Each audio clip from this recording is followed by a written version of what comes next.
Bola panas kasus pembunuhan Vina dan Eki bergulir panjang. Tidak hanya Aib dan Dede yang dilaporkan, para terpidana yang masih ditahan juga berencana melaporkan Ibtu Rudiana terkait dugaan penganiayaan. Sementara itu, Saka Tatal bersiap menghadapi sidang peninjauan kembali yang akan digelar pekan depan.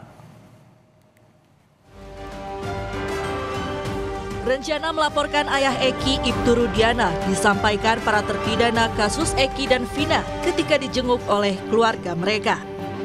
Ibtu Rudiana akan dilaporkan terkait dugaan penganiayaan saat penangkapan para terpidana 8 tahun lalu.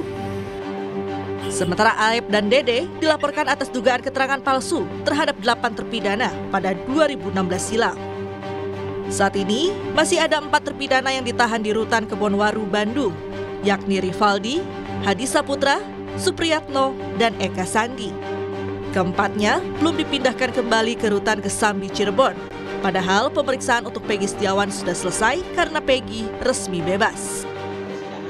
Kami kan juga sebelumnya sudah melaporkan juga Mas Ren, sudah melaporkan juga AE.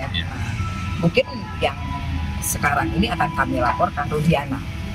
Karena memang anak-anak sudah menyampaikan bagaimana Rudiana menyiksa mereka, bagaimana Rudiana sampai anak-anak ini sudah babak belur. Itu memang betul babak belur sampai ya teman-teman bisa lihat ya sampai hancur kayak gitu. Selain Aib, Ibtu Rudiana kini menjadi sosok yang paling dicari kemunculannya. Ibtu Rudiana adalah orang pertama yang melaporkan kejadian pembunuhan Vina dan Eki 8 tahun silam.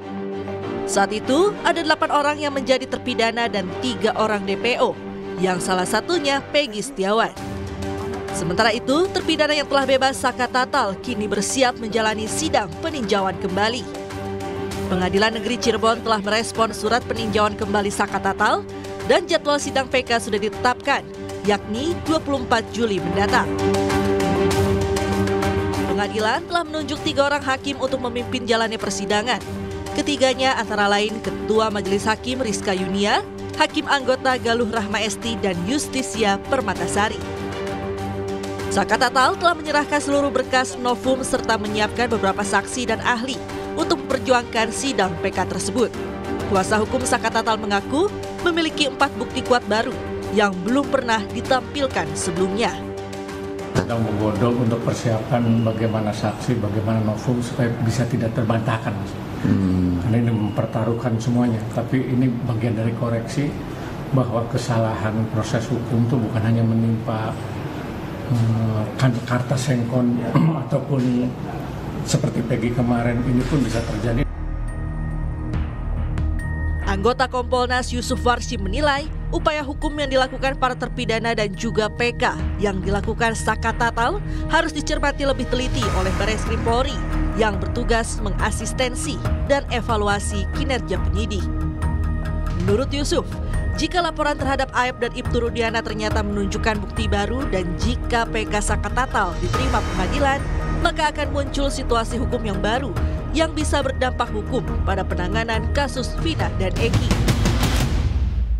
Ini kan pasca putusan pra-peradilan sudah terpantau ada beberapa upaya-upaya hukum yang dilakukan oleh para pihak. Yang pertama ada laporan dari pihak terpidana melaporkan Dede dan EF dugaan keterangan palsu. Nah, yang kedua ada upaya hukum PK yang dilakukan pihak Saka Tatal. Ini hal-hal yang perlu terus kita cermati dan kita pantau karena dua upaya hukum ini dalam pemantauan kita tentu ini kita analisis dan kita evaluasi punya implikasi hukum nantinya. Kalau itu PK-nya dikabulkan, kalau itu nanti laporan Pak Jutek terpidana melaporkan Dede dan AF ini ada unsur pidananya terus ditingkatkan ke penyidikan yang kemudian dalam penyidikan ada minimal 2 alat bukti kemudian ditetapkan tersangkanya, ini adalah satu situasi dan kondisi proses hukum yang baru ini memiliki implikasi. Ini tentu kita cermati bagian dari analisa dan evaluasi untuk menentukan rencana-rencana tindak lanjut. Posisi Bareskrim sendiri memberikan asistensi, kami kira itu bagus-bagus saja. Hari ini, tim kuasa hukum para terpidana akan melaporkan Ibtu Rudiana ke Bareskrim Polri. Akankah laporan ini membuka kotak Pandora baru terkait alasan mengapa Ibtu Rudiana seakan menghilang dan juga arah baru penanganan kasus pembunuhan Vina dan Eki? Tim Liputan Kompas TV. Lalu di mana sebenarnya keberadaan Ibtu Rudiana dan Aib dan bagaimana kelanjutan perkara kasus pembunuhan Vina dan Eki? Kita tanyakan langsung pada dua jurnalis Kompas TV, ada Maria Sarong di Bareskrim Polri dan juga Fida Alatas di Mapolda Jawa Barat. Namun kita sapa terlebih dahulu jurnalis Kompas TV Mario Sarong di Bareskrim Polri. Mario, hingga saat ini ada informasi bahwa Otto Hasibuan akan melaporkan Ibtu Rudiana alias ayah korban yaitu Muhammad Rizky atau Eki ke Bareskrim. Lalu apakah ada konfirmasi terkait dengan pelaporan dan kehadiran Otto di Bareskrim? Ya Juno dan juga saudara, untuk apakah betul Otto Hasibuan akan melaporkan Ibtu Rudiana? Bisa terkonfirmasi bahwa betul, karena posisi tim kuasa hukum dan juga Otto Hasibuan saat ini dalam perjalanan menuju ke Bareskrim Polri. Infonya yang kami dapatkan terakhir adalah akan datang atau tiba di Mabes Polri, khusus tepatnya di Bareskrim pada pukul 11 siang nanti. Yang itu yang informasi yang bisa kami dapatkan. Untuk agenda yang akan dilakukan oleh tim kuasa hukum 7 terpidana kasus Vina Cirebon di Mabes Polri ini adalah untuk melaporkan Ibtu Rudiana terkait dengan dugaan kesaksian palsu. Karena seperti yang terjadi sebelumnya saudara, yang bisa saya sampaikan bahwa ketika status tersangka dari Peggy Setiawan dibatalkan dalam sidang pra-peradilan, polisi pada akhirnya melakukan evaluasi kembali. Kasus ini kembali didalami, dianalisis untuk mendapatkan titik terang, di mana salah satunya adalah untuk memeriksa kesaksian-kesaksian yang terjadi 8 tahun silam.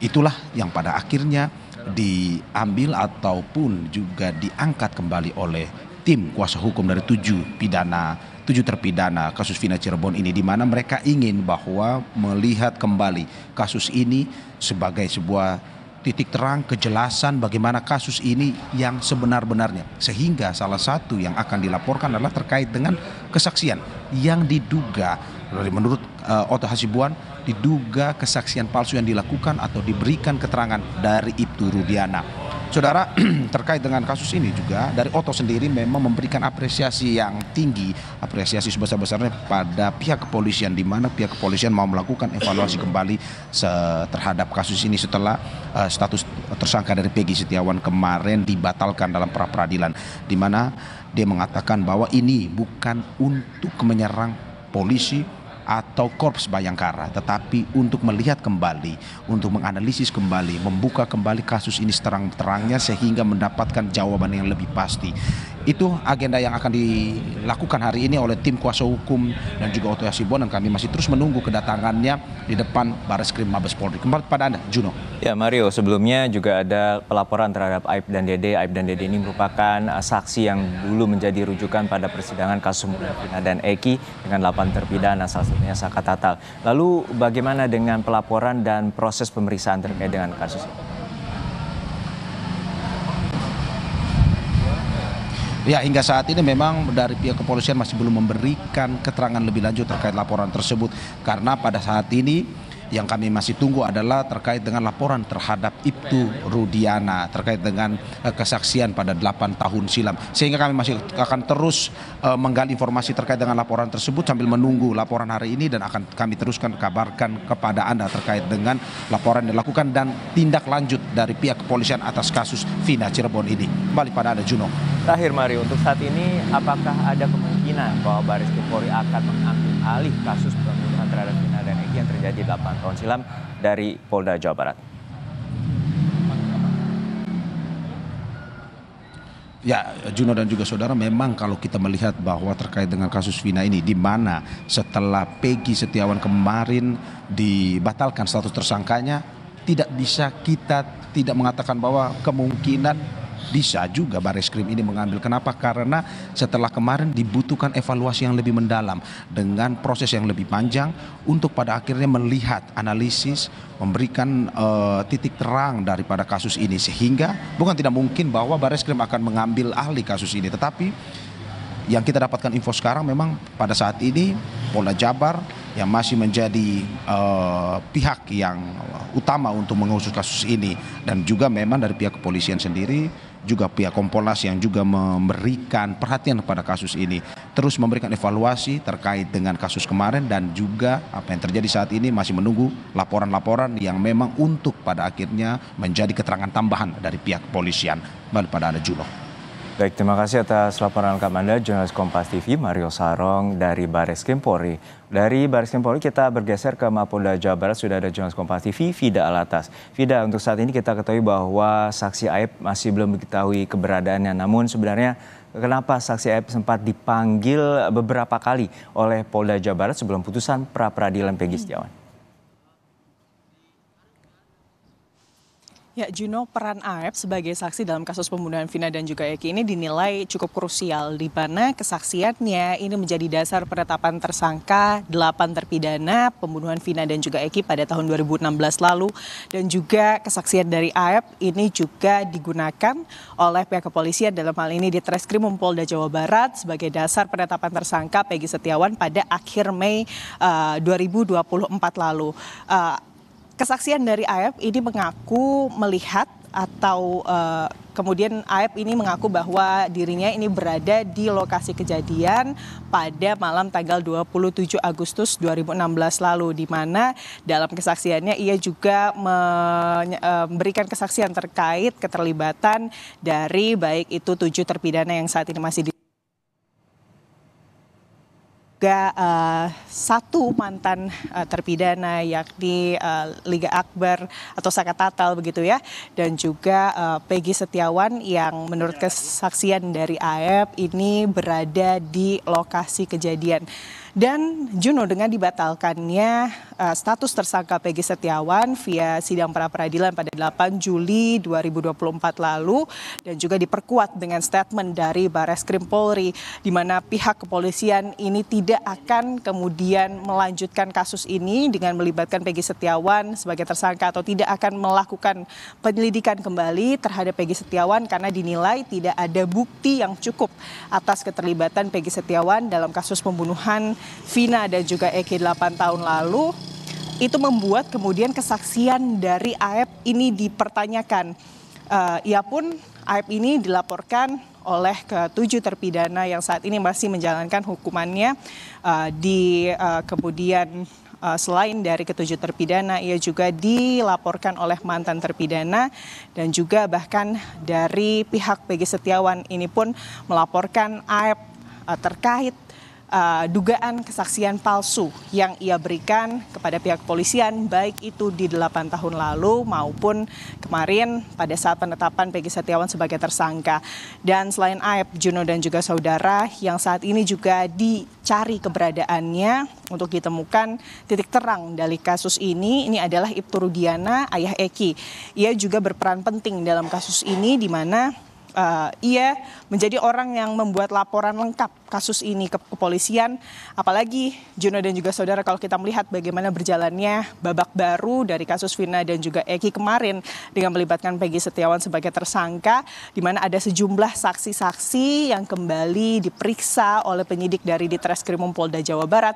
Di antaranya ini adalah 3 teman dari 5 terpidana kasus pembunuhan Vina dan juga Eki.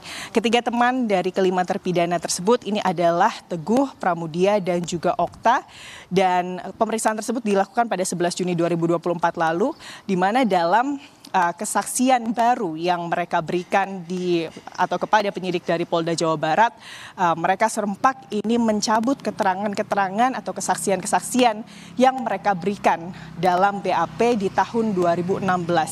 Alasannya, Juno dan juga saudara, mereka mengaku pada saat itu mereka masih di bawah umur, jadi tidak mengerti konteks dari penyidikan itu seperti apa, dan mereka mengaku bahwa ada arahan-arahan dari penyidik dalam kemudian memberikan kesaksian, dan juga mereka mengaku bahwa bahwa penyidik dalam pemeriksaan yang dilakukan terhadap ketiganya pada tahun 2016 ini memberikan tekanan tertentu begitu ya kepada ketiga saksi tersebut. Selain dari 3 teman dari kelima terpidana yang juga diperiksa di Polda Jawa Barat pada saat penanganan kasus pembunuhan Vina dan juga Eki dengan Peggy Setiawan sebagai tersangka, ini adalah Liga Akbar. Pada 6 Juni di mana diketahui Juno dan juga saudara bahwa Liga Akbar ini merupakan teman dari Eki yang merupakan korban dari kasus pembunuhan ini, dan dalam keterangan atau kesaksian yang kembali ia berikan kepada pihak kepolisian di Mapolda Jabar pada awal Juni lalu, Liga Akbar pun merespon dengan hal yang sama. Juno dan juga saudara, ia mencabut beberapa BAP-nya terkait kemudian kesaksian yang menyebutkan bahwa kemudian dirinya ini tengah bersama Vina dan juga Eki dan melihat bahwa kemudian Eki dan juga Vina ini sempat dikejar oleh sejumlah pelaku. Inilah yang kemudian saat ini masih didalami tentunya oleh kepolisian terkait kasus ini, dan juga Ibtu Rudiana ini juga diduga pada saat atau berdasarkan keterangan dari Liga Akbar, Ibtu Rudiana ini juga sebelum Liga Akbar memberikan keterangannya kepada pihak kepolisian, ini juga sempat bertemu dengan Liga Akbar untuk kemudian menanyakan sejumlah hal. Dari hal ini, Juno dan juga saudara, disitulah banyak pihak publik yang juga menuntut Ibtu Rudiana dan juga AF ini untuk bisa keluar begitu ya ke publik dan juga memberikan pernyataan yang sebenar-benarnya terkait kasus ini. Dan tentunya hingga saat ini kami masih menunggu konfirmasi dari pihak kepolisian terkait keberadaan baik itu dari AF dan juga Ibtu Rudiana. Apakah kemudian polisi ini sudah mengantongi keberadaan atau lokasi dari kedua orang yang saat ini posisinya ini sangat dinanti-nanti oleh publik terkait titik terang dari kasus pembunuhan Vina dan juga Eki ini. Juno. Baik, terima kasih atas laporan lengkap Anda, jurnalis Kompas TV, Fida Alatas dari Mapolda Jawa Barat dan juga sebelumnya rekan Mario Sarong dari Barreskrim Polri.